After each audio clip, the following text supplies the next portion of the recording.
I am so glad you convinced me that the family car should be the Defender 110. It is so beautiful inside. It's so comfortable, and it just feels indestructible. Yes, it really is. I've been waiting a long time for the new model to come out. The Defender 110, I'm telling you, it's my favorite car of all times. It's my third one. You know, I have stories of going off-road. The guy managed the group. He was like, what are you doing in this beautiful car? I'm like, I'm going off-road. He's like, are you sure? Because you can use one of ours. And then they look like Mad Max cars. I'm like, no, we're going to do this. And he was shocked. Wow. Well, it's great because the Defender has been reimagined for 21st century adventure, and its unparalleled off-road ability, as well as its robust interior, are invaluable whether you're headed towards uncharted territory or just a weekend of exploration. The Defender 110 tackles challenging surroundings with absolute confidence. The SUV conveys strength outside and in, featuring peerless technology like an intuitive driver display and an award-winning infotainment system. That's my favorite part, to keep you connected no matter where the journey takes you. Adventure is unique to everyone, and so is the Defender. Choose from the two-door Defender 90, the four-door Defender 110, or the larger Defender 130 with the ability to seat up to 8 passengers. You'll find uncompromising performance in all three. So pack up and go even further with the Defender 110. Learn more at LandRoverUSA.com/Defender.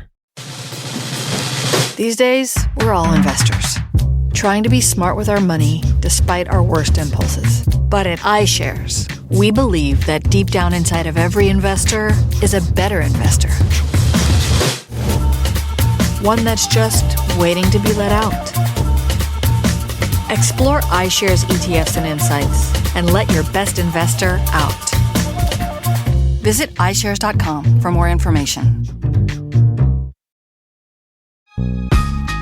This isn't your average business podcast, and he's not your average host. This is the James Altucher Show on the Choose Yourself Network. Today on the James Altucher Show. I joke around with a lot of people. I say, I wanted to write a book about values, but I knew if I wrote a book about values, nobody would read it. So I put the F word everywhere, because essentially what giving a fuck is you are deciding what you care about. You are deciding what you value in your life. I don't think you can write well or perform well or do anything well if it isn't really fully coming from who you are and what you feel passionately about and what you're being honest about. Right. And I think this tension kind of exists in all areas of life. It's very common in the self-help world to say, be true to yourself. That's nice and everything.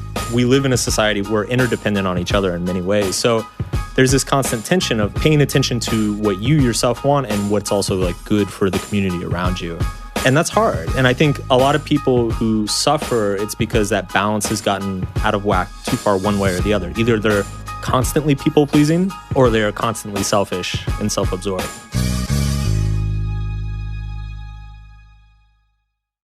This episode of the James Altucher Show is brought to you by Gusto. Payroll and benefits are hard for small businesses.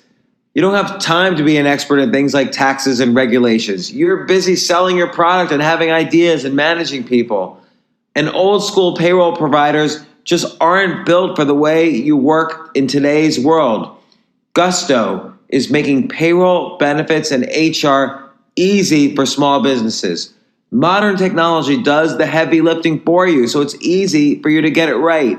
You no longer have to be a big company to get great technology, great benefits, and great service for your team.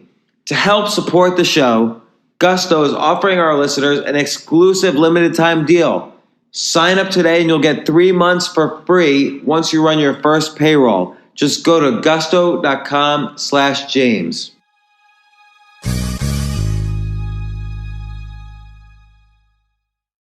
So, Mark Manson, welcome to the podcast. I've been waiting for this for a long time. Mark Manson, welcome to the show. Thanks, man. It's good to be here. You know, I want to tell you something. What? I initially did not want you on the show, and you know why? Why? Because I've been reading your stuff for so long, and I feel like, first off, you're a great writer. Everyone should read your stuff. For anyone who doesn't know who Mark Manson is, you got to check out his blog, markmanson.net, which I've been reading you for years just off your blog, but you also wrote a great best-selling book. I think Amazon has these lists where they keep track of how many pages people actually read, and you're number one. You're number one on the list for all of the books in the Amazon store right this second. And this is where the explicit language starts. So I have to warn you, because his latest book has a naughty word in the title. The book is called The Subtle Art of Not Giving a Fuck, a counterintuitive approach to living a good life. And you have a really good, it's like this like brutal directness in your writing. Like it's very it's not like, it's direct in a different way than I am. You bleed a lot in your stories too, and you tell many personal stories, but you're first and foremost extremely direct, no bullshit, and you're really kind of giving insights and then using stories to explain the insights. I think I do a little bit of the reverse, but I love the directness. I love the writing style, but I feel like a lot of your ideas just completely like if you take the Venn diagram of like your ideas and my ideas, they like totally overlap. Yeah. But then, so sorry for we're gonna talk. It'll be a more regular conversation in a second. Then I go to this poker game like a month ago, and it's Matt Kepnes invites me to the poker game. Who's been on the blog before? I don't know. Matt, he has a blog about traveling. Ramit Sethi's there. Derek Halpern's there. Blake Eastman's there, who runs a poker school. And Clay Hebert's there. So it's all these people I know very well. Like I know them all extremely well. And this guy's there who I don't know. And he said something to me. I honestly didn't even hear what he said. So the whole evening, I'm just even trying to figure out this guy's first name. And then a week later, we're at a birthday party, and you're introduced to me, and I'm like, Mark Manson, and who I've been reading for years. And I'm like, oh, that was you sitting right next to me at the poker table for like 6 hours that evening. And you were doing pretty good at poker too. It was pretty funny, man. It's because I met you that night, right. And I was excited because I've been reading your stuff for years too, and so it's like sweet. I finally, and we have a lot of mutual friends, so like great. I finally get to meet James, and you come in, like shake your hand, and you like go and sit down, and then it's like all right, he's just like a really chill guy, like that's fine, And it was one of these weird social situations where everybody in the room has a huge like platform and audience and all this stuff. So like we didn't really want to talk about business. We were just bullshitting and playing poker. So I was like, okay, whatever. And then I saw you the next week, and you're like, hi, I'm James. Nice to meet you. And I'm like, oh my God. That's the other thing too. Like if I'm at like in a party situation, I don't really remember anybody. Yeah. Like so people will come up to me and says, oh, we've met like a dozen times before. And I'm like, I honestly don't remember anyone because I get anxious in like a big crowd. Yeah. But then I remember, oh, no, you said to me we played poker like a week ago. Poker a week ago. Yeah, and then it came all rushing back. You were the guy who, for the whole evening, I was trying to figure out what your first name was.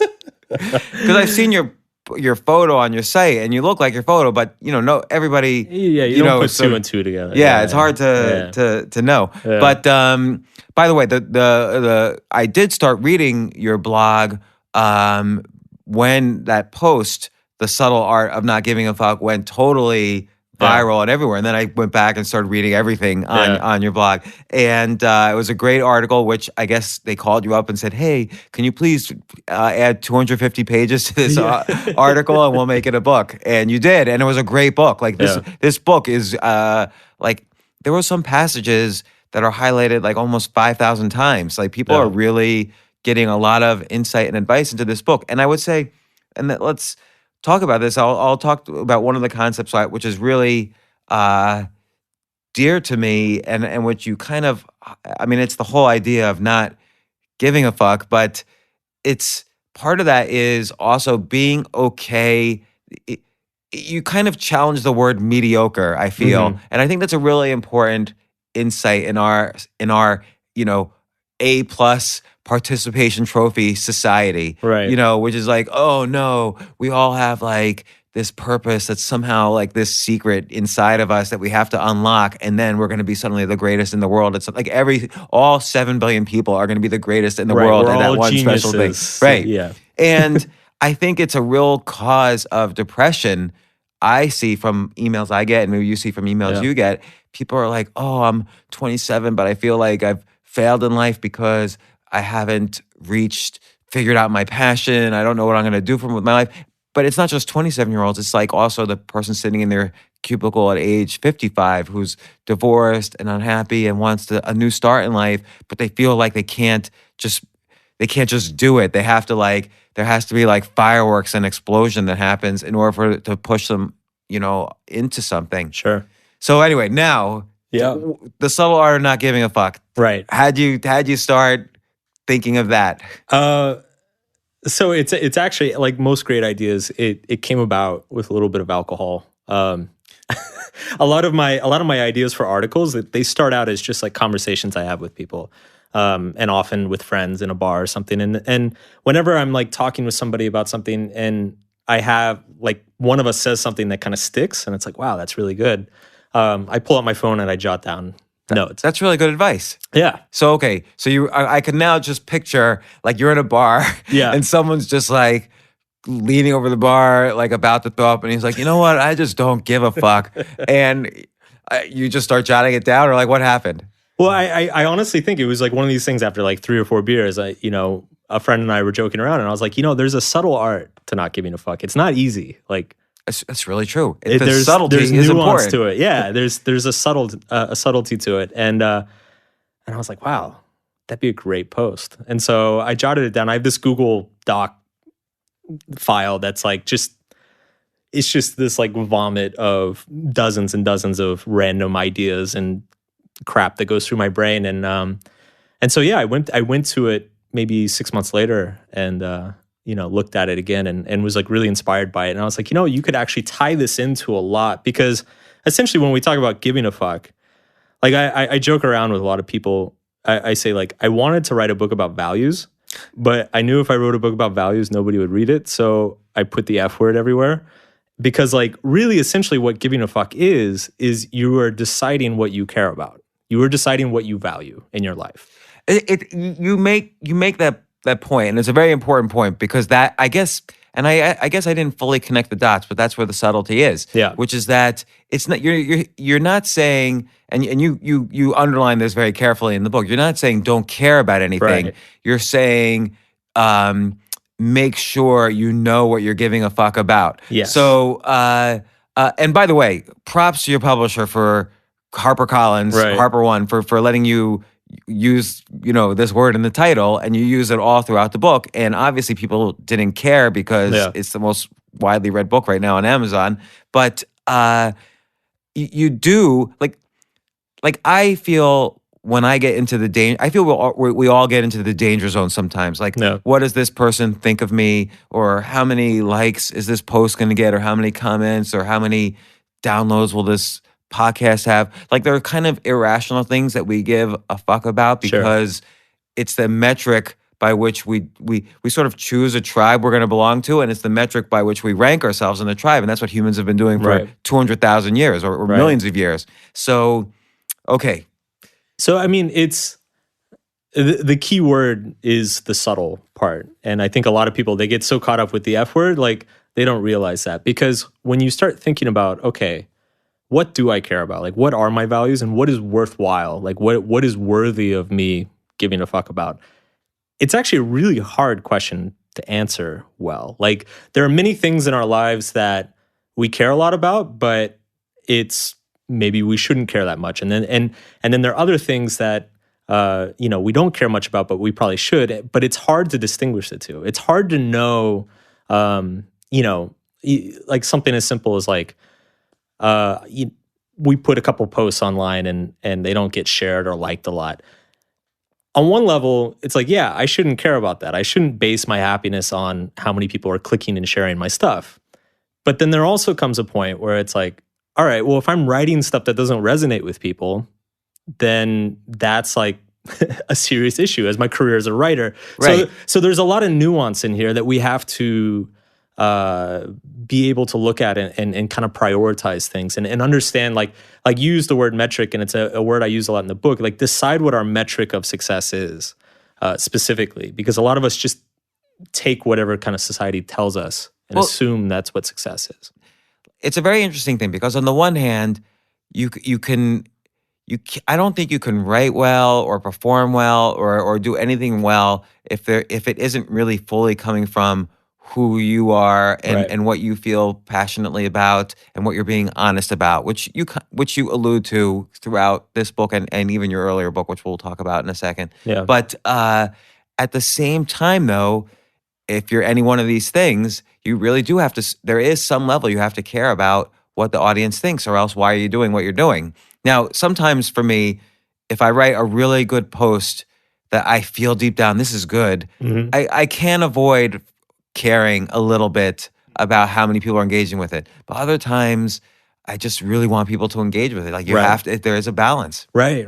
And I think this tension kind of exists in all areas of life. It's one thing. It's very common in the self-help world to say, like, be true to yourself and follow your feelings and just do what you want. And that's nice and everything. But like, if I went out to like 6th Ave and like started peeing on the corner, like just because I feel like it, like Is that your true passion? that what you is like to actually do? how that is my true. Yeah, that's That's your truth? Yes, this is my truth at the moment. Is I want to go pee on 6th Ave, but it's you can't just go around doing that. Like we live in a society. We're interdependent on each other in many ways. So there's this constant tension of like, where do your needs end, and like paying attention to what you yourself want and what's also like good for the community around you. And that's hard. And I think a lot of people who suffer, it's because that balance has gotten out of whack too far one way or the other. Either they're constantly people-pleasing or they're constantly selfish and self-absorbed. And it's... I think in general, everybody sort of starts off people-pleasing, Yeah. I feel, because, or at least I did, because I just simply had no clue. I had no clue Right. who I was or what I wanted to be. You're kind of forced into adulthood in this weird way. Like, biologically, you're an adult at a certain age, but you're still going to high school for a few more years, and then you're going to college for a few years, and then you have to you're told you have to get a job and rise up through the job. So we're told for almost a decade this kind of brainwashing about who we're supposed to be. So we have no clue. Yeah, we've built institutions around it, around socializing people that way, but also just like children in general. I mean, kids, developmentally speaking, when we're kids, we are just wired to do what we're told, like, because that's what gets us approval. So mom and dad told me, to eat my broccoli and do the color a picture, and we do that, and then they're happy, they smile and they clap and they hug us, and so it is a fundamental part of our psychology to seek that approval. I guess you could almost define adulthood as developing the ability to draw that boundary of where seeking the approval of others needs to end and seeking the approval of yourself begins. Yeah, but I think that's again where the subtle. So I'm 49. You're 33. It's hard, right? And I don't think that's a process that ever ends, because we are always tribal primates. Right. And there's always the alpha and the omega. And you're either moving close, and we have all these neurochemicals in our brain that are, a billion times a day telling us if we're moving closer to alpha or closer to omega or being kicked out of the tribe. So this is like the causes of depression and anxiety and all of these things. It's hard. You even have a course on your site, Overcoming Anxiety. Right. So it's an issue that is totally related to this. But let's talk about the change from childhood to adulthood, which is, let's say, usually for men and women around the age of 13 biologically. Mm-hmm. That was all, and that's kind of where like often for many people, for me maybe, or particularly for me for a long time, that has been the root of my insecurities, how I felt about myself at that age. Sure. And for you had this particularly traumatic thing happen. Yeah. Can you describe what it was? Which one? Well, let's talk about the principal telling you to come to his office. Yeah. So there's a story in the book. So I guess I took a different tack than you did. I became a very rebellious, angry adolescent, and I started dealing drugs when I was about 13 years old, and I got caught for it, and I got arrested for it. I got kicked out of school. Dealing. Yeah, buying and selling. Yeah. Because you didn't mention that part in the book. Well, I wasn't like, I wasn't a dealer. It's like I didn't have like inventory Right. and all this stuff. But it's like, because when you're that age, you're just like, oh wow, pot. Like, and you go and buy $20, and then your friend's like, oh, I want some, and so you give him some for like $10. And so, at that age, there aren't real dealers. Right. There's just kids who have it, and I was one of those kids, and I got caught. And how did the principal know? Did you ever find that out? 'Cause you don't mention that in the book either. He just kind of goes to your class and says, Mark, come with me. There were people talked, which again, at that age, Right. you're talking 12, 13-year-olds. So yeah, like people talk, word got around. And also like I wasn't very I wasn't very like I was pretty conspicuous about it. Like I was a dumb 13-year-old, so I was like openly like, "Hey, guess what I got?" But by the way, I hope this is not even too much of a reveal for the book, because when I was reading the story, for the first 2/3 of it, I totally thought the principal was unfairly singling you out for some reason, and he was totally wrong, and you were totally honest. Yep. So, well, it was written that way, Yeah. on purpose. and I just ruined it for everybody. Yeah, but- you just ruined it. You just spoiled it. But I mean, this kind of ties back into talking about writing. Like one thing that's interesting about writing is, especially like kind of in our niche, is that there's kind of this implicit trust of the author. Like, if you're reading something that's giving you advice, you just kind of assume that the author is a trustworthy, good person. And so I kind of screwed around with that in that chapter. It was like I started the chapter by like, yeah, I'm this kid who's being unfairly persecuted, being treated horrible by this evil principal. I'm like about to cry because I'm so scared. And then you find out, no, I'm just a lying little shit, and I actually did have the drugs. Well, and I want to just, that's very interesting, because like I never view my writing that way. I actually Yeah. really like the way you did it. Yeah. And I was thinking, how would I have done this? Because I agree with you. I don't really like the way I like playing with, let's say, that self-help genre. I really think Yeah. people should not be writing in general self-help. Like Right. that whole category is sort of a BS category. Yeah. And I always say advice is autobiography. Like if you Yes. haven't felt it, don't dealt it or whatever. Well, what I like, and this is something that I think you're one of the only other people I know who does this, but this is a philosophy I have, and it's something that you do that I admire, which is like, we're not the guru on stage who's like, here are the 5 keys to make your Right. life. It's like you and I were both like, we're fucked up too. And like, these are all the ways that I screwed up. And I'm not this like authority figure looming over you. I'm actually like, I'm in the shit with you. So and this is just my experience. And so it's interesting. So I think I probably would have started that with, I would just would have said flat out, I was 13 years old when I was first caught with drugs. Yeah. And just to kind of like, just put it right out there that this is not going to be Right. a self-help story. But I appreciate the way you did it as well. And again, it has your usual directness in it. But go ahead. So the principal kind of screws up your entire life. Well, so I get kicked out of school, and do they really kick out kids out of school for just like having? Yeah, at least in Texas they do. And in the 90s, I don't know, who knows what they do these days. But yeah, I got thrown out of school, and I mean, thankfully, like my parents were like present and competent and loving enough to like realize that I was a kid in a bad situation. And so they basically put me on house arrest and like homeschooled me for a while.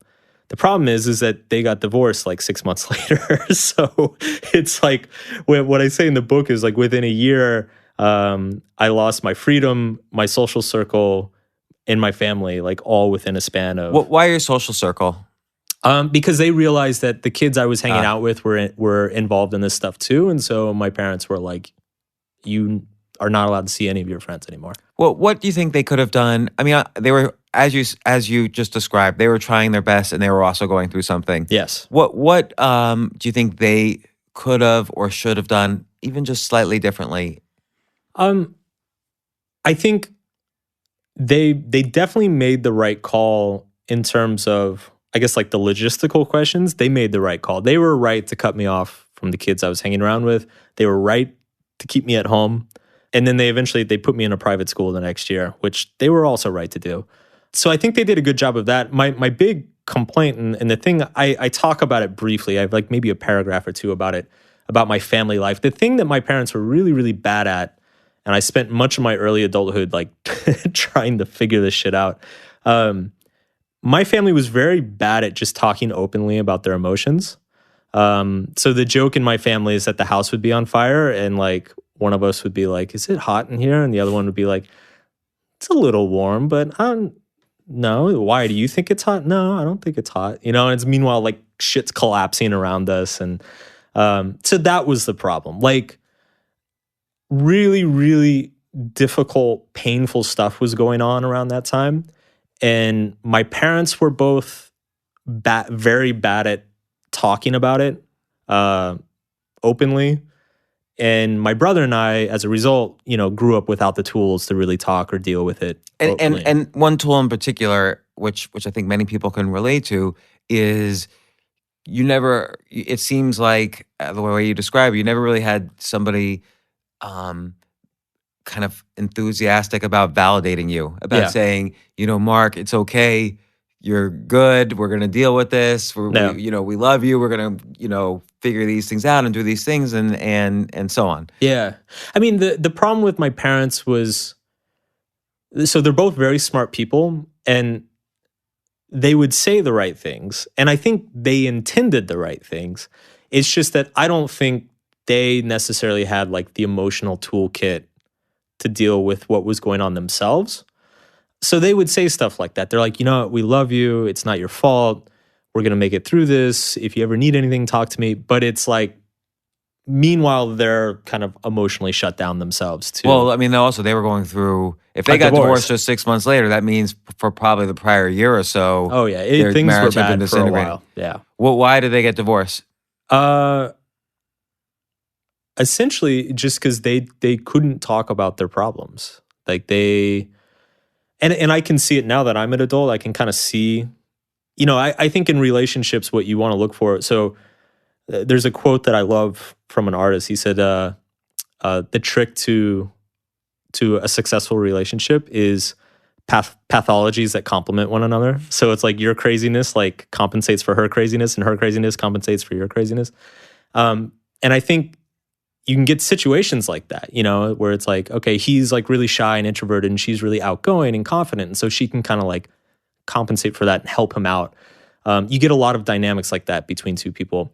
But you also get dynamics where it's people share the exact same weaknesses. And so instead of helping each other compensate for their weaknesses, they simply reinforce it. And that was the case with my parents. So both of my parents, they're very bad at confrontation. They're very bad at openly addressing problems, particularly emotional problems.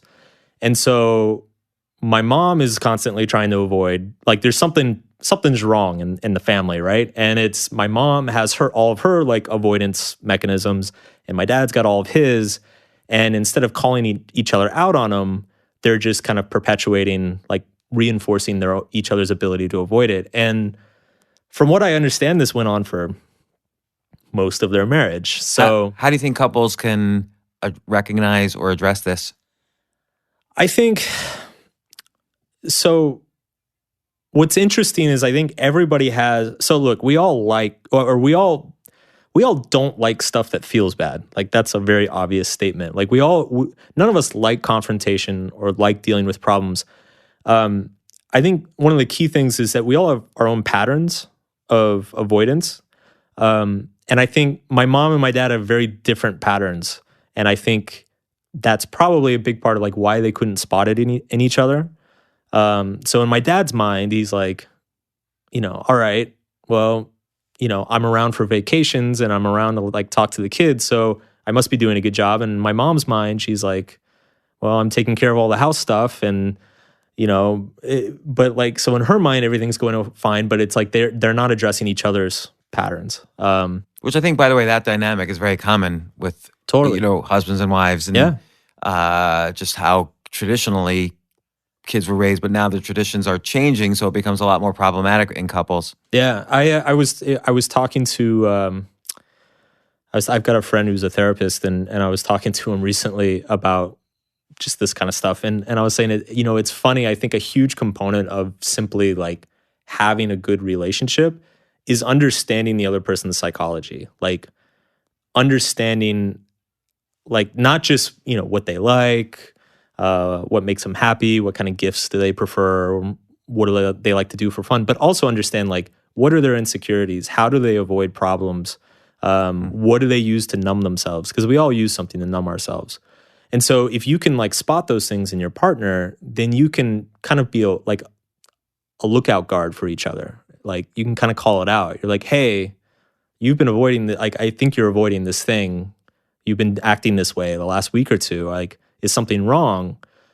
And that can kind of trigger your partner to sit down and be like, yeah, actually, I think something's wrong. Because or it could trigger defensiveness. Sure, which that's another of many ingredients of a successful relationship is, but yeah, you need to be open to stuff like that. You can't, there has to be a certain like willingness for vulnerability to hear that kind of stuff. So at this pivotal age for you, you basically, your whole life turned upside down. You're probably scared to death for a really long time. Yeah. And it kind of, you probably gave too much attention to what people thought about you when you kind of then burst through this childhood into, young adulthood and your 20s and so on. Yeah. Being a teenager is hard for everybody. Like everybody's a little bit, gives too many fucks about social approval around that time. And we're all very insecure around that time. It was particularly hard for me because I went through all this stuff that was very painful and I didn't know how to deal with it. And then on top of that, I got pushed into like a Christian private school. And I was like this atheist kid who listened to Marilyn Manson and was like, what the fuck is chapel? Like, I don't want to be here. Wait, didn't your parents take away your Marilyn Manson records? I think you mentioned that. They did. But thankfully, around this time, the glories of the internet and Napster were emerging. So it didn't take long to get that back. But yeah, so I kind of got thrust into this new environment where I really felt like I didn't fit in for the first couple years. And so that was very difficult. And so, yeah, I grew up, I would say I grew up with a very unhealthy tendencies around just like social approval, or I guess a better way to put it is like I ended up being far more insecure, I think, socially than most people. Because again, we're all insecure at those ages, but I think I kind of came out of it with like some neuroticism around it, which kind of led into some of the things I did in my 20s. And what kind of was a sort of breaking point where you decided, okay, enough's enough, I can't do this anymore? In what regard? In the sense that I've got to stop this neuroses, like I've got to stop this constant need for literally giving a fuck to too many things that aren't important, that aren't my values. Well, that's kind of jumping ahead a little bit, because I really don't think I kind of sorted that out until my mid or late 20s.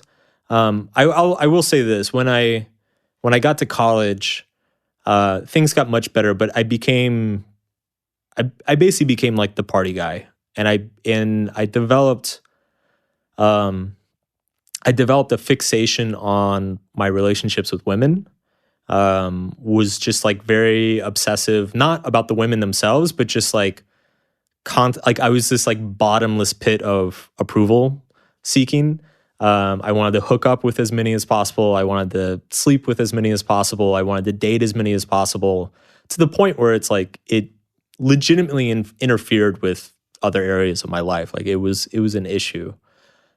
Similarly, when I started my online business a few years later, I did the whole Tim Ferriss thing and lived nomadically, which was fantastic. I loved it. And your first online business, was it related? You were doing online dating coaching or courses? Yeah, so I started a few things, but that's the one that stuck. Originally, it was kind of just basic like affiliate stuff and blogging, but then I started doing consulting myself. I feel like so just to describe it, so you created some content, built a list, and then were an affiliate for other people selling courses.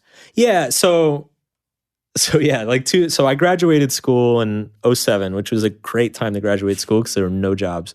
So I was kind of in this weird period where I was bumming around on a friend's couch, sending out resumes like every day. Nobody's responding. The economy's in the toilet. And meanwhile, it's like among all my friends and all the people I hang out with, like I'm the guy that they go to if they've got girl problems or if they want to meet a girl or if they want to get a date. And so I and then around that time I read Tim Ferriss's book 4 Hour Work Week and I was like, wow, that sounds easy. I'll create a website. And so I started building websites and I had kind of like learned how to make web pages and stuff when I was a teenager. So a lot of it kind of felt natural. And originally it was just a way to make extra money. You know, it was like, oh, cool. I can like sell this guy's ebook and make $20 like every few days. And at that time, But how'd you get the audience initially? it was just local people. So it was just my buddies in Boston, and then they would send it to some other friends. And around that time, you had the whole pick up the artist thing going on. So like they had forums for guys in different cities. And so sometimes my stuff would get posted there, but it was very small. It was like, you know, a few dozen people a day would come to the site or whatever.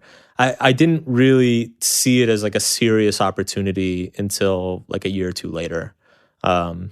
And that's when I started like charging for coaching and doing like phone consultations and things like that. About dating and relationships and things like that?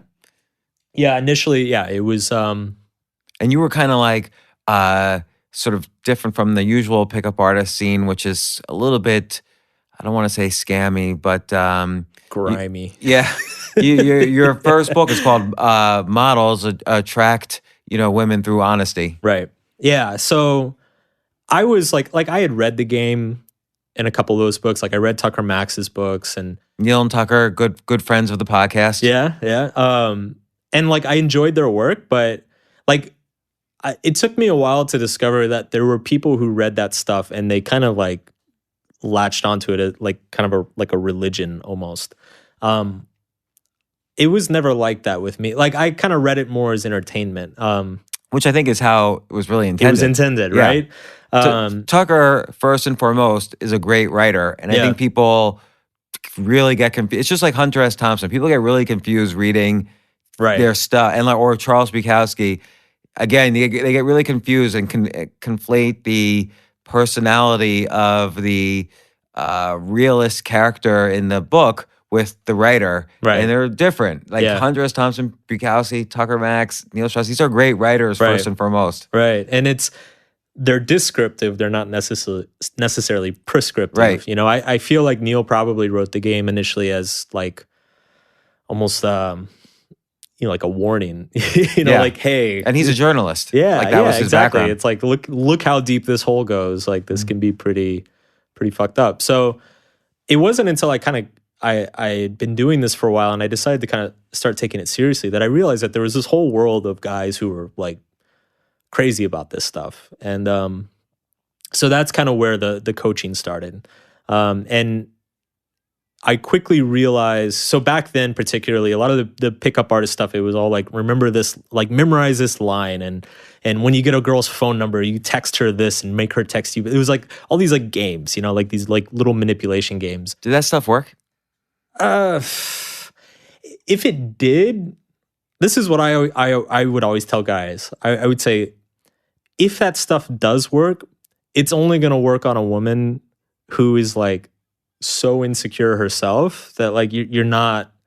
Right, the whole negging thing, for instance. Yeah, like it's the only girls that are going to tolerate that sort of behavior out of a guy are women who are incredibly insecure and manipulative themselves. So like I have this theory with dating in general, which is that everybody kind of self-screens, like whether you're intentional or unintentional about it. Like you're always screening out your dating options by the way you behave.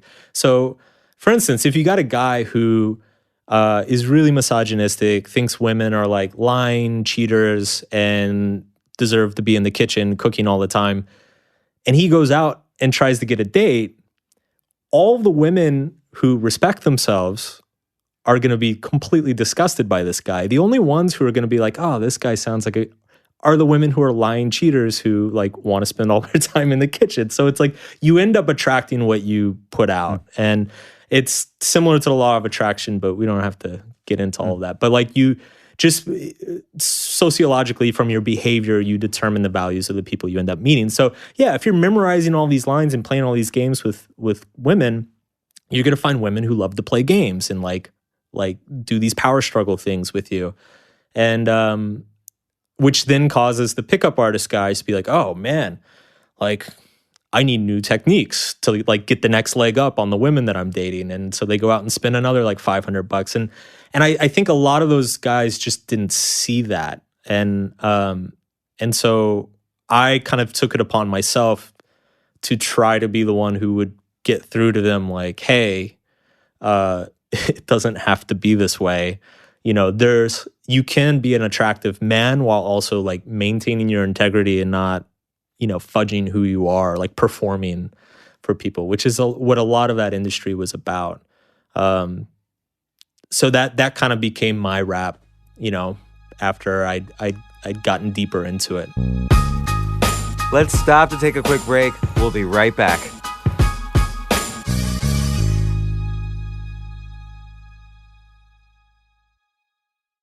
Oh, payroll and benefits. Don't talk to me about them. If you're a small businessman, these are hard things to manage. You don't have an HR expert yet. You're busy selling your product. You're busy hiring people. You're busy finding your first customers. Thankfully, Gusto has your back. Gusto offers the best, clear, and automated payroll for the modern small business. From unlimited and off-cycle payrolls to direct deposit, multiple states, and pay rates, Gusto can help you with any and all of your payroll needs. You can even integrate Gusto with your accounting software, such as QuickBooks or Xero, to make payroll that much easier. Not to mention, Gusto automatically files and pays your payroll taxes, compiles and sends your W-2s and 1099s, and submits new hire forms, so you can truly set it and forget it. It's a streamlined platform that lets you take care of your team with payroll, benefits, and HR all in one place. One login, one password to remember. Better yet, with Gusto's simple, reliable technology and great customer service, you'll spend less time in paperwork and more time on what you care about. It's no wonder PC Mag and Fit Small Business have called Gusto the best payroll for small businesses. To help support the show, Gusto is offering our listeners an exclusive limited time deal. Sign up today, you'll get 3 months free once you run your first payroll. Just go to gusto.com/James.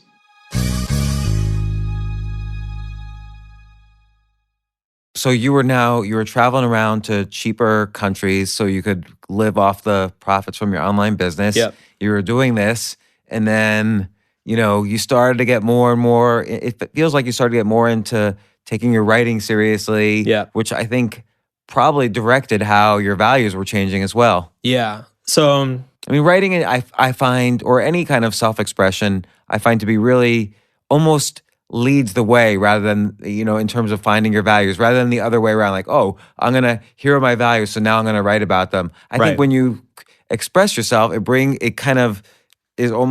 brings out what's inside of you that you didn't realize. Yeah. And now you can realize, oh, these are the things I care more about, or these are the things that are making me feel anxious that I didn't know about before I was expressing myself. It's therapeutic in a lot of ways. And I definitely agree with that. And I think it was kind of maybe the engine that kind of pushed my development along, because it forced me to kind of,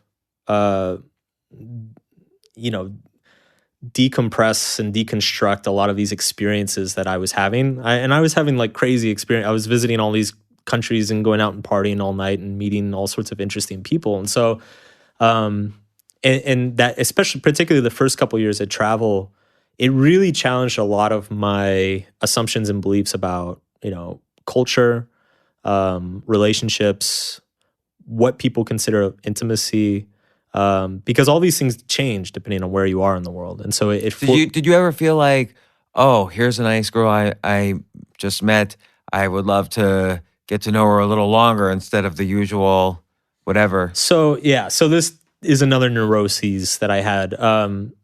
In social psychology, basically in like relationship psychology, like the most fundamental theory is something called attachment theory. And it's basically people who are raised without like a consistent level of support and care from their caretakers, they develop one of two kind of insecure, they're called insecure attachment types. One is avoidant, one is anxious. And the way it plays out when they become adults is anxious people tend to be what we generically call clingers. You know, it's like they're the people that if you don't return their call, they like leave you 16 messages, and everywhere you go, they're like, well, can I come too? Can I come too? And it's like, okay, back off. And the reason they're like that is that they were raised in such a way that their caretakers weren't dependable. They never knew when their caretaker was coming back. And so they're like, there's this constant anxiety of like, wait, don't go. And like they're constantly checking to make sure you're still there. On the other side, you have avoidance, who are people who they protect themselves by isolating themselves. And there are many ways to do this. You can physically isolate yourself. You can emotionally isolate yourself by just keeping all of your interactions with people very superficial and fake. You can isolate yourself by keeping yourself busy, always being at work or always having somewhere to go or whatever. I think I've been all of the above on these things. You can be both at the same time. But I'm like prototypical avoidant. And I always struggled so like all my early relationships when I was younger, like I was terrified of intimacy, like legit, like, panic attack level. Like, oh my God. Like I put my early girlfriends, I put them through hell. If they're listening, I apologize. Because it's like, I was such a head case around, it was always, dating was easy for me because it's so superficial and you're getting to know them and it's exciting and everything's new and like, it's very fun. But anytime I met a woman that, say you get to like 2 or 3 months and it turns out we really like each other, like I would just lose my mind and start finding ways to sabotage it or like to make it go away. And living nomadically, doing like the whole 4-hour work week lifestyle, it is incredible in some ways. Like it is a fantastic way to see the world, gain new experiences. Like I mean, I grew a lot from those years traveling, but it took me a while to realize that I was also kind of conveniently setting myself up to always be in a context where I'm not going to be around. And at the same time, were you also on a parallel track? You're trying to create an online business and bring in money for yourself so you can continue this lifestyle. Were you the sort to get anxious about money as well, or did you have kind of a confidence about that? Early on, I was very anxious about money, which kind of just led me. I was very frugal and kind of a workaholic for the first 3 or 4 years. Fortunately, I'm not one of those people who, like, I don't spend much. I have a very Spartan lifestyle. So once I kind of was earning enough to, pay for my expenses and pay for my travel and put a little bit in the bank each month, all those anxieties went away. So it's never been a huge sticking point for me. It's always been like the intimacy stuff. So now you've been traveling around in part as an avoidant sort of nomadic lifestyle. Yeah. And when did you start giving a fuck? So some funny things started happening. I wrote, if you go to my blog, there's an article. I think it's called like the simple pleasures are the most meaningful, or something like that. It's something like it. I think I wrote it like 2010, 2011. You've probably had this experience where like there are articles on your site that maybe didn't get a ton of attention from readers, but they're hugely important for you personally. Yeah. Like they were a big definitely. turning point for you. So that was one of them for me personally. Like that was a huge turning point for me. And I think mostly my readership has kind of just like glossed over it. But basically what I say in that article is by that point I had been traveling for a couple of years and I had had these like ridiculous experiences that like I call them on paper experiences. So, like I climbed the Great Wall of China and I went to Carnival and I like, did all this like amazing stuff, like scuba dived on the Great Barrier Reef and did all this stuff. And I was like far enough into my journey that the highs of those experiences had kind of worn off. And so all I was really left with was like pictures and some stories to tell, which is cool, which is great. But what I started noticing is that I would go home and visit and I would like see my childhood friends and I would go out and have beers with my friends. And I was like, wow, that was actually like the highlight of my year. It's like I just went to like these 13 countries this year, but it was actually coming home and like going to a New Year's party with my old friends who've known me for 12 years. That was like kind of the highlight. I think there's a lot of consistent themes in that, a lot of things are motivated by who you're around. Yeah. So when you were a kid, you were around with the wrong crowd. So your parents pulled you out of school, put you into a different school. And even the forms of entertainment around you, they kind of shifted that. So like what you were consuming, literally, they would change that. But then later it was how you set up who you were going to be around and how it was going to be kind of this constantly shifting landscape of people. And you had to kind of get back to your roots to see, what's making me happiest, which is sort of separating out the good values from the bad values. What's making you happiest was literally the friendship, these roots of friendship. Well, and I think there's a little bit of an interesting transition that happens around then, just in terms of age. Because if you think about it, like people in their early 20s, like if you think about what your social life means in, say, your teenage years and early 20s, pretty much everybody you meet is new and exciting. If you think about your typical 20, 21-year-old, it's like you want to go meet you want to go to the bar and you want to like see what's happening. You want to go to every party. Like there's this kind of insatiable curiosity about new people because all the new experiences are so exciting. I think what happens once you start getting into your late 20s and definitely early 30s is that you're old enough to realize that, well, first of all, a lot of those experiences stop being exciting, So it's like the 100th party you go to is pretty cool, but the 1,000th is like, it's repetitive. And so with the benefit of that age and those years is you start to actually be able to tell which friendships are significant and are going to last and which ones don't. So when I started traveling, in my mind, I'm like, wow, I'm going to all these countries and making friends everywhere I go. This is so cool. But then jump ahead 3 years later and I realize like I'm not actually keeping in touch with any of these people. Like, and I'm losing touch with all the people back in the States. So what am I really gaining here? I'm gaining a bunch of like, there's like that quote in Fight Club where it's like the personally packaged friendships or like whatever. Like he's like joking how like every time you travel, you got like a friend for the trip, and then you go home and it's like a towel in a hotel. Like you never use it again. So it got me really questioning that. Like, and I started to regard community, like having a community of people and like steady friendships I could rely on.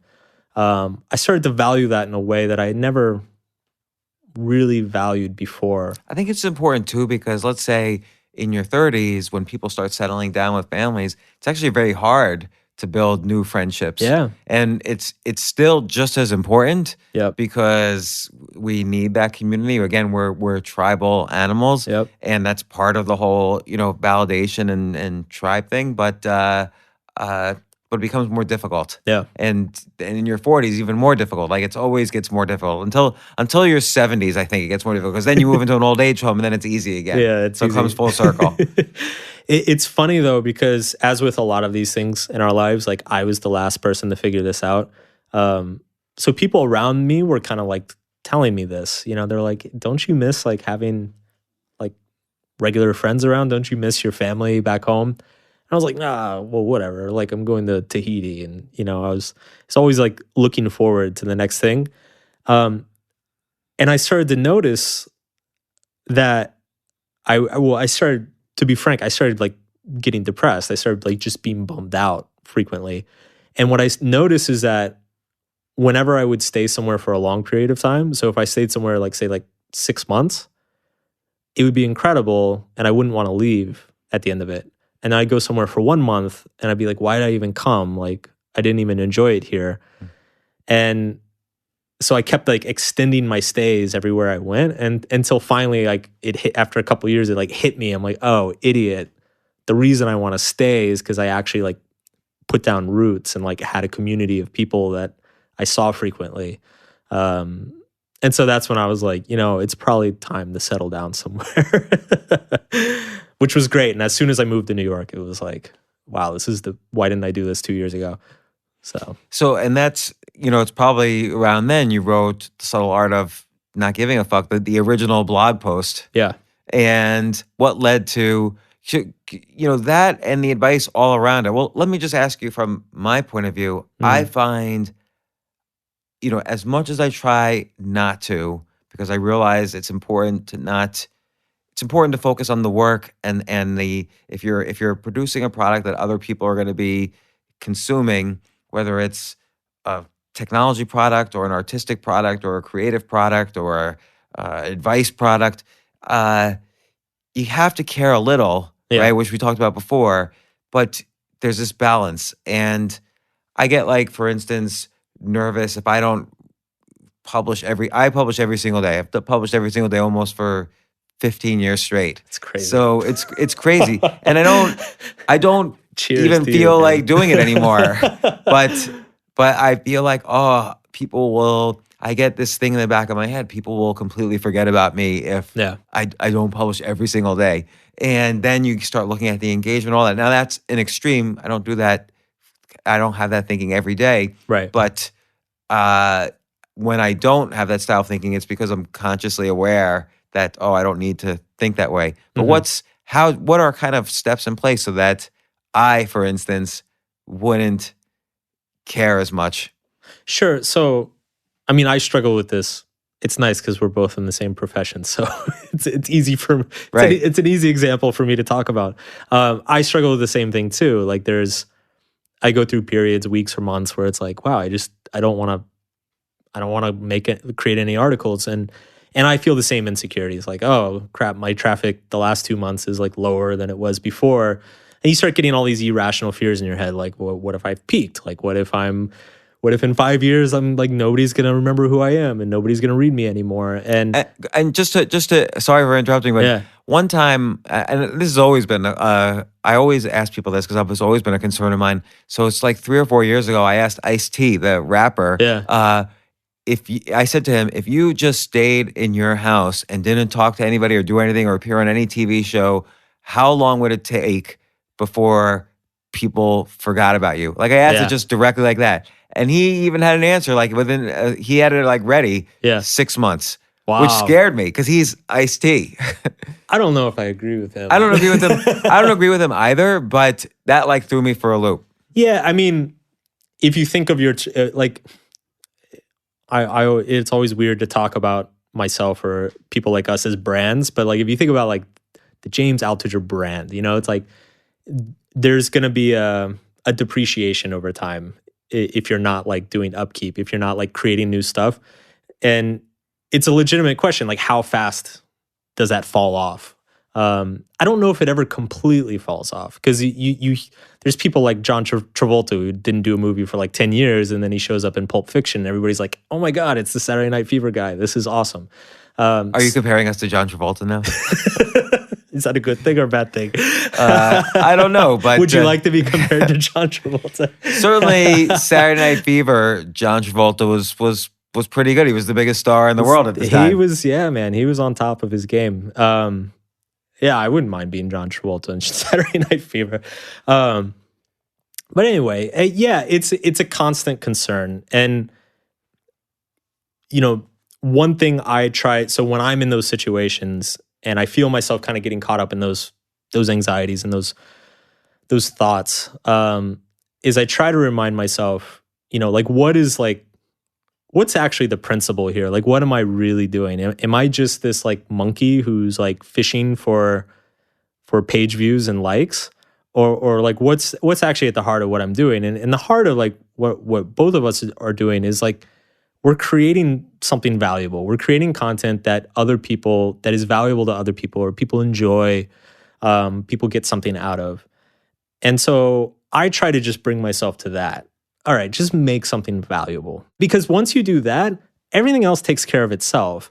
And it doesn't really matter, because the internet's such a crazy place and it's changing so fast. I mean, there's going to be years ahead of us where our audience shrinks by 20%. There's going to be years where it grows by 50%. It's going to shrink again by 20%. Like, and I try not, it's good to watch those things, but like, I try to not get too attached to it. And I just try to remind myself, like, if I'm being valuable and making stuff that, like, making good shit that's valuable, people will show up. I think another way it's been put to me, I was talking to another musician, and I asked him a similar thing about like his YouTube views, and he said to me, basically nobody remembers your bad stuff. Yeah. So it's like what you just said. If you put out, like, imagine, like you mentioned Tim Ferriss with the 4-hour brand. So he did the 4-hour work week, 4-hour body, 4-hour chef. All three were great books. I recommend them. I enjoyed them. But let's just say one of them wasn't so good. Sure. And then a few years later, he put out Tools of the Titans, which I think is like so above and beyond like a great book. Nobody would have remembered. People would have said, oh yeah, he's the guy who wrote Tools of the Titans. Nobody would have remembered an earlier one. Well, and this is why we're fortunate as well, because I think this happens more with books than it does like other art forms. But like with books, for instance, you take a book like 4-Hour Work Week, like that was such a game changer for like me and millions of other people. When you get a book like that like just fundamentally changes the course of somebody's life, like I'm gonna buy Tim Ferriss books for the next 20 years. Like I'm not even gonna think about it, Like even if I stop listening to his podcast, like a Tim Ferriss book comes out, I'll probably just go buy it just because of that one experience I had in 2008. It's just going to carry him for that long for people like me. And I think that happens with a lot of authors. Like if I think about my famous authors, it's like, or my favorite authors, like new book, I don't even think about it. I don't even look at the back. What about musicians? So like, let's say, someone had their, like ABBA had their 5-year period. And like, it seems like most groups have their 5-year period. So, which groups do you think have kind of, and they're allowed to live off that music because people love hearing the same music again and again, as opposed to most people don't like reading the same book over and over again. But do you know of any music groups that would you say, okay, they had their 5-year period, then they stopped for 10 years, and then they had another great 5-year period? Sure. Well, it's not even necessarily a great 5-year period. Take like Metallica, for instance. Like Metallica's 80s of wah is like the pinnacle of heavy rock music. And I haven't really enjoyed any of their albums in the last 15 years. I still buy every single one just because they're Metallica. And I think there's a certain threshold that artists cross to get to that level. So, like U2 is probably there.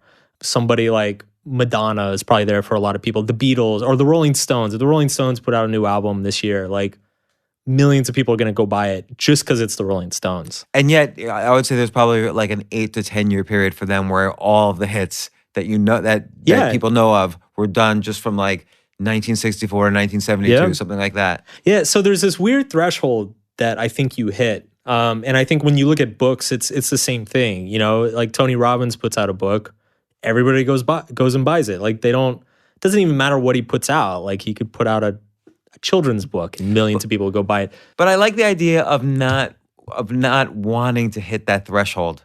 Like, because, I like the idea of feeling it's okay to just enjoy what you're doing. We're only here for, there's 7 billion people, and it's a cliche to say, but we're only here for this short amount of time, and then everyone's going to forget us in 2 generations anyway. Yeah. What are we really going for? And like for me, one way I kind of have just been playing with more recently is constantly finding other metrics. Yeah. So I'm always on I diversify learning curves. So okay, writing not feeling so well, I'll do a podcast. Yeah. Podcasting not feeling so well, I'll take ping pong lessons. Yeah. Ping pong lessons doing not as well, I'll go to a stand-up comedy club and perform or something, or I'll start another business and see how that goes. And yeah, because I think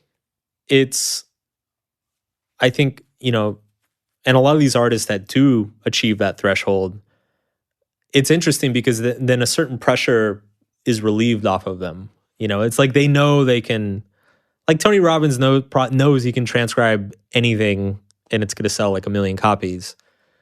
So that like removes a certain pressure that I think is healthy for like an artistic pursuit. You had Chuck Klosterman on like a couple months ago, I think. I'm a huge, and he's coming on again. Oh, really? Yeah. So I'm a huge fan of his and been reading his stuff forever. And his new book, it had one chapter that I loved where he's basically talking about this question of like, what do we consider, like what survives, like what is considered great, say like 100 years later. And he takes like the example of Moby Dick. He's like, everybody hated Moby Dick when it came out. And it wasn't until like 80 years later after Melville died that everybody decided it was the great American novel. And then he kind of talks about like groups and artists and stuff from today how that could get all scrambled. And 100 years from now, people decide that Journey is like the epitome of 20th century rock music. Hey, don't stop believing in separate ways. They're both in my probably top 10. So it's like, I found that chapter fascinating because I have a chapter in my book called You're Wrong About Everything, But So Am I. And basically in that chapter, the whole chapter is just about like how bad our brains are at like actually knowing things, remembering things, perceiving things, understanding things. Like we are constantly so biased and like there's so many gaps in our reasoning and everything that we really, really most of the time have no clue what we're talking about. And I think that's a very helpful and powerful concept because, when those anxieties and fears come up, it's like, oh, well, people are going to stop reading me and I'm going to be a nobody and my career is going to collapse. It's like, you don't know that. Like, that's just your brain talking shit, like all of our brains do. Like we really don't know that. Like all that conversation in the head, it's nonsense. Right. And I love Klosterman's chapter about that because it just shows that like even some of these like big names that we're talking about right now, like people like Ferris and Robbins and Metallica and the Stones or whatever, it's like 50 years from now, people would be like, who's that? Well, like, and you mentioned, I read so many books. I'm pretty sure that, I had read this in yours about Metallica and Megadeth. Yep. Mustaine Yep. Views his career as a failure, even though, so he was thrown out of Metallica, created Megadeth. You tell the whole story in the book, and Megadeth sells 25 million albums, but Metallica sold 180. Yeah. So he compares himself to that, and he just feels miserable all the time. Yeah. Yeah. He like went through this whole period in his career where he was like very depressed and upset about it. Because he created the second greatest metal band of all time. So someone, let's say someone's listening to this. I always get to the example of like someone's listening to this in their cubicle and they're constantly wondering if they're going to get promoted. They're afraid to maybe take the chance of starting something on the side because what will people think? Sure. What family, their boss, their friends, what if they fail? The kind of typical fear of failure. Yeah. Or if you're listening to this and you're in an artistic endeavor or whatever, how do you start to kind of, what is the subtle art? Like how do you do it? So yeah, this really gets like deep into what the book is about because what I try to do throughout the book is kind of just deconstruct our whole idea of like what a good, successful life is. Like, so people who are out there who are like worried, like, oh, I've got this business idea or, I want to maybe switch careers and I have no idea what people are going to think and my mom will hate me and, what if I never make any money? And it's kind of the point that I make throughout the book is you actually have no clue whatsoever. Like anything you think is going to happen. So all the self-talk. Yeah, all the self-talk, it's nonsense. Like you really, really don't know until you actually like go live it. 2, you don't even know what success and failure necessarily are. Like it could be starting a business and having it fail. I mean, you're an example of this. Starting a business, having it fail, getting into money problems might end up being like one of the best things that happens to you. Like some of our most powerful and constructive life experiences are actually extremely negative. I think the interesting thing there is that's true, and sometimes it's hard to realize when the experience is happening. When it's happening, yeah. But you almost have to put the movie Star Wars on, because you kind of have to like what I do is even though Sheryl Sandberg wrote the book Lean In, Yeah. which I haven't read, but I like the phrase lean in. Sure. I feel like I have to lean into the problem Yes. and just say, okay, I know this is going to work out differently than I think. Yeah. Like I'm going to lean into this and see what happens. Something good will happen if I do all the right things Yeah. from this point. Yeah. So we got the first thing, you don't actually know what the hell's going on. 2, your idea of success or failure is likely completely wrong, or it's arbitrary. It's just this thing you made up in your head. And so that leaves us, okay, so what do we give a fuck about? And what I argue in the book is that there's just really some fundamental principles that should be the driving thing, which is creating value, doing something for just the sake of doing it. Doing something Like what? What would be an example? Like we were talking about earlier, like you and I could sit here and obsess over our blogs and our platforms and be like, oh, well, my traffic dropped 10% last month, and so people like blogs with dick jokes, so I'm going to put a dick joke in every blog, for the next month and get my traffic back up. And it's like that's an easy way to just kind of suck the joy and power out of like a creative endeavor. So for us, like what I said earlier is like, when I start getting overwhelmed by all that negative self-talk, I A, remind myself I have no idea what I'm talking about, and B, just focus on building something valuable, creating something valuable that I think is gonna help people or make the world a better place. It's cliche, but it really is that simple. Like there are just a few simple principles that we have to get back to. And it's, building, creating value, living with integrity, taking care of yourself, the people around you. Like it really is that simple. And it's a lot of this stuff about success, failure, being a good person, a bad person, a cool person, a popular person.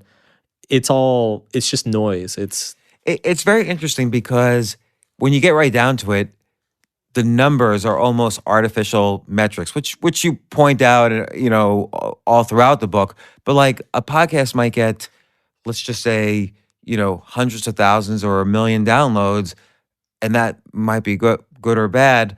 But for instance, I'm trying to get better at doing stand-up comedy, and then the crowd is only 50 people, maximum, 60 people maybe. And so, and if I get people to laugh, then I feel like I'm on, the clouds. I'm so happy. So just all these ways we judge success in each endeavor it's completely different, and it's all nonsense. If you feel good about what you're doing, and you feel like you say, if you're building friendships, if you're helping people, if you're meeting new people, if you're doing something you enjoy, which takes experimentation to find. Like you have to do things. You can't sort of guess what you're going to enjoy. You have to actually do things to see what you enjoy. Yeah, and that's all part of it. Yeah, it's one of like kind of the head games I'm been playing with myself the last couple months. So I've started working like the very early work of my next book.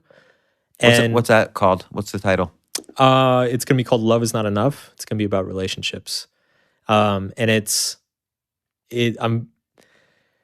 funny because subtle art, like in terms of external success, like numbers and sales and metrics and all this stuff, like subtle art success has been way beyond I ever anticipated or even hoped for at this point. Like I'm consistently stunned. The book is great, and you're a really good writer. And again, that very super direct style you have, I feel is you can't say this about too many writers, but I could now recognize like a Mark Manson article and chapters. And I think that's a really good achievement. Yeah. But it's funny because, that was all like happy and exciting. And then I started working on the next book. And now I'm like playing this head game with myself of like, because I basically know there's pretty much nothing I could write or not nothing, but I mean, pretty much anything I write next, it's quote unquote success. Again, like all this pressure, in terms of sales and how many people read it and where it's promoted and where it's reviewed, it's going to pale in comparison. Like 99.9% chance, whatever I write next, it's going to be a fraction as like conventionally successful as Subtle Art was. And so I've been playing this head game with myself because it like freaks me out. And every time I find myself sometimes when I'm working on the next one, I start comparing it to Subtle Art, and like that's just unfair and that's stupid. And one thing I've been thinking a lot, I was like, if you write a book that is, say it's read by 200,000 people and they love it and it's like very impactful on them, and then you write another book and it's read by say 20,000 people and it's hugely impactful and they love it, is that necessarily less successful? I mean, numerically it is, but like, does that mean it's not worth writing the second one? Like, is that something to be ashamed? Like it's, and this is like, and part of this is pushed on you by the publishing world, because all the publisher cares about is copies sold and whether you got in the Times or not and whatever. I think it's a combination of both. The publisher definitely treats you with more respect purely on numbers. But it's really hard to say, because like the book Choose Yourself sold a lot of copies for me. And let's say the next one, the Choose Yourself Guide to Wealth, didn't sell as many copies, but still a lot of people love the book. It might have been a better book. I don't know the answer to that, but I know I enjoyed writing it as much. And well, and this is you could kind of go all out sometimes if you think, oh, it's not going to sell as well as this. You could then say, okay, I'm just going to go crazy now. Fuck it. Yeah. Yeah. Well, and this is where I have to keep bringing my brain back to, where it's like that stuff doesn't matter. What matters is writing a valuable book. What matters is writing a book that I'm excited about and I think other people are going to be excited about, and not getting caught up in that comparison game, which our brain just like naturally rushes to. And also it's having the ability to kind of switch the tribe you're comparing yourself to. Yeah. So now, like, in writing, well, we keep using that as an example, but think of the people who win the National Book Award, like fiction writers who win the National Book Award. Those are usually literary books. Yeah. And like last year's National Book Award winner, I forget who it is, but she had sold 2,500 copies. I remember reading when the winners were announced. It's crazy. Like whoever it was sold more afterwards because she just won this award. But until then, the book had been out a year and only quote unquote sold 2,500 copies, which is small compared to the 20,000. Right. But look, that was good enough for that person reach some other goal and other metric. Yeah. Depending on how they define success. Yeah. And so it's, well, coming kind of full circle, it's like what you said at the beginning of the show. Like, it is a constant struggle.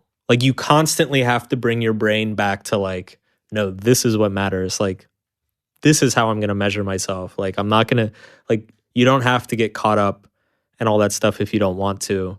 And and the same thing with money. Like, it's like you said, you live a sort of Spartan life. I do as well. Some people buy more things. Yeah. But everybody thinks of what's the number I need. Right. Or, there might not be a number, because if you do what you enjoy and you get paid for it, then you're rich forever. Or if you, get a small number and don't live in Manhattan, it's a different story as well. Yeah. Like, it just depends on where you live and many things. So money is not as much as important as, and you point out the standard case with the marginal utility of making more money. But, the real key thing is finding things that you love doing. So any moment of the day, regardless of who likes you or not, you could say, well, this moment I'm doing something I enjoy doing. Like, 10 years from now, you might not be writing books, for instance. Right. You might be a heavy metal rock star. or maybe just playing in like a cover band, a Journey cover band. Yeah, Journey cover band in some hole in the wall, but you just love it. Yeah. And 30 people show up every time, and that's all you want to do. Yeah, it screws with your head. It's funny. It's like the comedy thing, it's like showing up and there's 20 people in the audience or whatever. Like, it is, it's a funny game that our head plays. And, one of the things that I always point out in my work is that, I think a lot of people, they don't even think about it. They just kind of have this assumption. It's like, oh, if I could achieve this success or make this much money or, get married or whatever, like, then I'll be happy. And it's what I point out in my book is I'm like, no, our brain is literally evolved to constantly be slightly unsatisfied. Like, doesn't matter. You can get super rich, super famous, go poor. Like, your brain is always going to find a problem in everything. And it's always going to find some comparison that is unfavorable to you.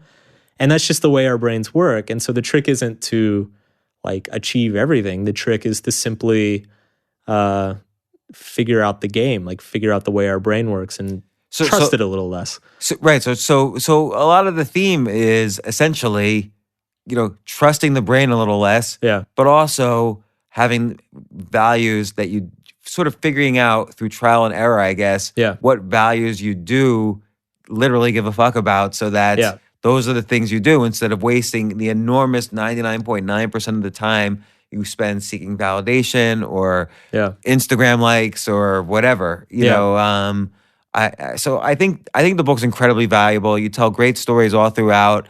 Each chapter kind of addresses another aspect of this. We've only touched upon a few of the aspects. And again, some of the quotes from beginning to end, which is sort of surprising. Usually in a book, you see in the beginning, they've got like a lot of highlights. And as it goes on, there's fewer and fewer highlights. You got like 4,000 highlights on some passages towards the end of the book even. So people are reading every word. And so I highly encourage people to read it. Again, Mark Manson, thanks so much for coming on the podcast.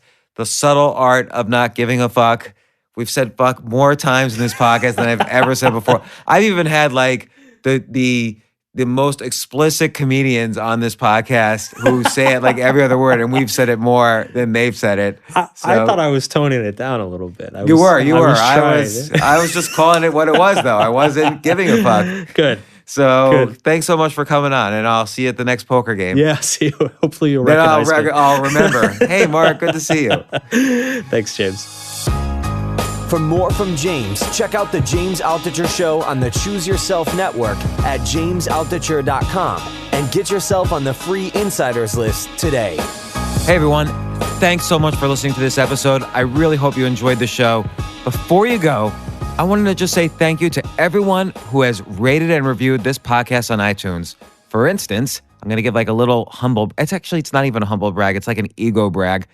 Tim at Aggrad, Aggrad, said, "This is my favorite podcast by far. Seriously, not hyperbole. James is a genius. He researches guests extensively and always seems to deliver the perfect question at the perfect time. He has a very high standard for guests. Every episode makes me think. Highly recommend." Tim, that was a really great review. Thank you. I'm going to try, hopefully, to keep the same standard of questions, and we'll see. But I really enjoy reading these. So, Tim, it means a lot to me, and I'm grateful for your support. AI might be the most important new computer technology ever. It's storming every industry, and literally billions of dollars are being invested. So buckle up. The problem is that AI needs a lot of speed and processing power, so how do you compete without costs spiraling out of control? It's time to upgrade to the next generation of the cloud, Oracle Cloud Infrastructure, or OCI. OCI is a single platform for your infrastructure, database, application development, and AI needs. OCI has 4 to 8 times the bandwidth of other clouds, offers one consistent price instead of variable regional pricing, and of course, nobody does data better than Oracle. So now you can train your AI models at twice the speed and less than half the cost of other clouds. If you want to do more and spend less, like Uber, 8x8, and Databricks Mosaic, take a free test drive of OCI at oracle.com/advance. That's oracle.com/advance. Oracle.com/advance.